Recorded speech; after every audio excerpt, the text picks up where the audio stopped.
Hello friends, नमस्कार। मैं हूं डॉक्टर रजत मालोद, डायरेक्टर मालोद हॉस्पिटल जयपुर। आज हम बात करेंगे कि सीटीवी में अगर आपका करेक्शन होने के बाद यदि आप शूज़ नहीं पहनाते तो क्या होगा। दोस्तों, मेरे पास कई सारे ऐसे पेरेंट्स आते हैं जिनके बच्चे का सीटीवी प्रॉब्लम है। उन्होंने प्लास्टर से पैर पूरी तरीके से ठीक करा दिए।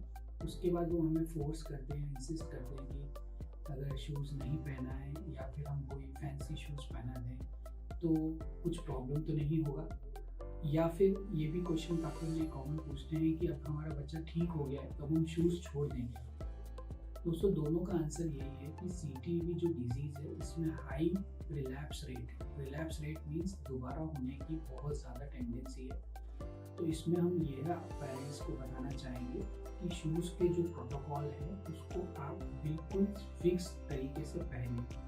कौन सा शूज़ पहनना है ये भी बिल्कुल फिक्स है, और कितने आवर्स पहनना है ये भी फिक्स है, कितने सालों तक पहनना है ये भी फिक्स है। यदि आप इनमें से कोई चीज़ को रिलैक्स छोड़ते हैं या फिर उसको फॉलो नहीं करते हैं, हाई चांसेस, ऑलमोस्ट 80% चांस है कि आपके बच्चे में उस सीटीबी की कोई न कोई डिफॉर्मिटी रिलैप्स होगी। और जो मोस्ट कॉमनली जो दो प्रॉब्लम आती है, जो हमने देखा है कि जो पेरेंट्स जूते नहीं पहनाते हैं उनके बच्चों को जो दो मोस्ट कॉमन प्रॉब्लम आती है वो होती है, एक तो इनका हील कोड वापस टाइट हो जाता है, यानी जो एडी है वो बच्चा वापस उठा के चलने लगता है। दूसरा, उसको 4 फुट एडक्शन हो जाता है, यानी बच्चे का जो आगे का पंजा है हाफ वो बच्चा अंदर की तरफ करके चलने लगता है। ये दो बहुत कॉमन प्रॉब्लम्स हैं। कई बार हमने देखा है कि बच्चा बहुत अच्छे तरीके से शूज़ पहना, उसके बावजूद भी ये दोनों प्रॉब्लम्स बच्चे में वापस डेवलप होने लग जाती है। तो आप इमेजिन करेंगे यदि बच्चा शूज़ नहीं पहन रहा है तो ये 100% या 99% चांस है कि बच्चे में ये वापस से आ जाएंगे। इसको दोनों को ना है, इसको रोकने का सिर्फ यही तरीका है कि आप जो सेट शूज़ है हमारे पास, जिसमें कि ये बीच में एबडक्शन बार होता है ये लगा हुआ, और जो भी पैर है उसमें 70 डिग्री का एक्सटर्नल रोटेशन, ये आप 18 to 20 आवर्स तक शुरू के 2 इयर्स तक पहने। उसके बाद डे टाइम के लिए अगर हमको ज़रूरत लगता है तो डे टाइम का शूज़ देते हैं, अन्यथा रात में आप ये शूज़ पहना के रखें 12 से 14 आवर्स के लिए। यदि आप ये करते हैं तब आपके चांसेस है कि बच्चे को कोई भी किसी भी प्रकार का रिलैप्स नहीं होगा, अगर आपने एडिक्वेटली शूज़ को पहनाया है।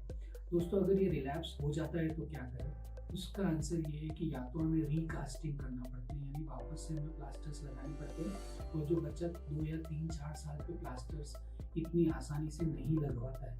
सेकेंडली, डिस्पाइट प्लास्टर कई बार ये रिलैप्स जो है वो ठीक नहीं होता है, और उस केसेस में हमको एक टेंडन सर्जरी होती है जिसको हम टिबियालिस एंटीरियर टेंडन ट्रांसफर बोलते हैं, या फिर रीटिनोटमी। इन दोनों सर्जरीज की ज़रूरत हो सकती है। तो मेरा पेरेंट्स से यही अनुरोध है कि यदि आपको लग रहा है कि आपके बच्चे के पैर पूरी तरीके से ठीक हो चुके हैं, डिस्पाइट दिस आप सीटीवी के जो शूज़ हैं इसमें बिल्कुल ढिलाई न बरतें। जो भी सेट गाइडलाइंस है, जो भी आपको अपने डॉक्टर बता रहे हैं कि आपको इतने घंटे पहनना है, उस तक ज़रूर पहनना है। क्योंकि ये बच्चा जो कई बार ये क्रैंकी हो जाता है, जिद करता है कि मुझे शूज़ उतारना है, उस टाइम पे यदि पेरेंट्स शूज़ उतार लेते हैं तो कुछ दिनों में बच्चे का ये बिहेवियर हो जाता है। उसको पता लग जाता है कि शूज़ उतारने से, मतलब रोने से मम्मी जो है वो शूज़ उतार देगी, तो वो हर बार से सेम रिपीटेटिव बिहेवियर करता है। फिर पेरेंट्स मेरे पास ये कंप्लेन करके आते हैं कि अब ये पहनता ही नहीं, जैसे ही हम पहनाते ही ये रोने लग जाता है। मेरे हिसाब से इसका जो बेस्ट ट्रीटमेंट ये है कि डिस्पाइट अगर बच्चा थोड़ा क्रैंकी हो रहा है, रो रहा है, आप शूज़ ना निकालें, उसको कोई और चीज़ में बिजी करें, कोई और चीज़ में इन्वॉल्व करें। धीरे धीरे बच्चे को ये हैबिट हो जाएगा कि शूज़ चाहे कितना भी इरिटेबल हो, बच्चा वो शूज़ नहीं उतारने को कहेगा, और उसको ये भी पता लग जाएगा कि पेरेंट्स भी शूज़ नहीं उतार रहे हैं, तो ये जो उसका बिहेवियर प्रॉब्लम है ये कम हो जाएगा। और शूज़ के प्रोटोकॉल्स को आप स्ट्रिक्टली फॉलो करें तो आप सीटीवी के रिलैप्स रेट को रोक सकते हैं।